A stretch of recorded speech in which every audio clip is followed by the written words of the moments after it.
Hey guys, I'm Ashley and this is Chip Builds, and today we're going to make some 8-bit pixel art. Ever since I was a little kid, I've loved playing video games.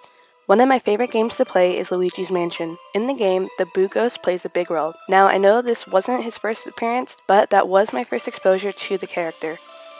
So I decided I wanted to make an 8-bit version to hang on my wall. I started out by ripping 3/4 inch plywood to 1 1/4 inch strips. I needed to cut the strips into 207 squares, so I made a quick jig for my table saw so that I could cut them out safely. I put a spacer block against my table saw fence so that the little squares wouldn't get trapped in the blade and come shooting back at me. Once I had all the squares cut out, I started sanding all the edges. Now this took forever, and it wasn't until I was halfway done that I realized I didn't even need to sand them fully since they would be glued together and painted. I painted the blocks based on my template for the 8-bit art. This can be found on my website if you want to make one as well.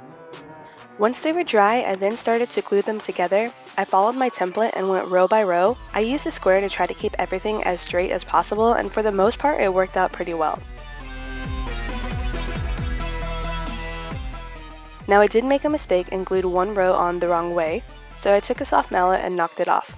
This is one of the reasons why I used CA glue for this project. I then re-glued it to the rest of the piece, and lo and behold, I glued it on the wrong way again.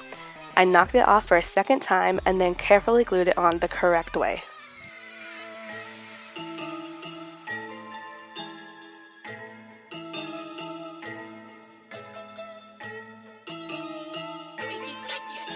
Once all the squares were glued together, I cut out an 8-inch piece of plywood for the backer. I used wood glue to attach the Boo to the plywood so that all the pixels will be held together with a strong bond.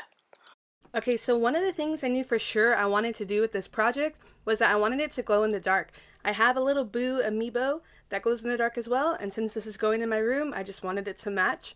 So the product that I use is this Rust-Oleum glow paint, and it's worked pretty good. I was a little nervous to use it at first because it got a ton of really bad reviews on Amazon and all this stuff, but all I did was follow the instructions and it worked perfectly.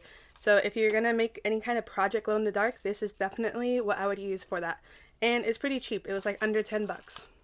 After the glue dried, I hit the whole piece with a few coats of glow-in-the-dark spray paint. This came out looking pretty cool and added an awesome effect. Overall, I love how this 8-bit art came out. It is a little bigger than I originally thought it would be, but I love it.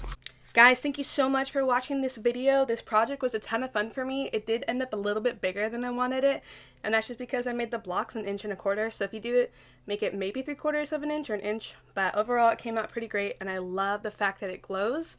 If you like this video, please consider subscribing to my channel. I do make new projects every week, and also if you want to make this, I'll have a plan up on my website that you can download to follow along with the different pixels.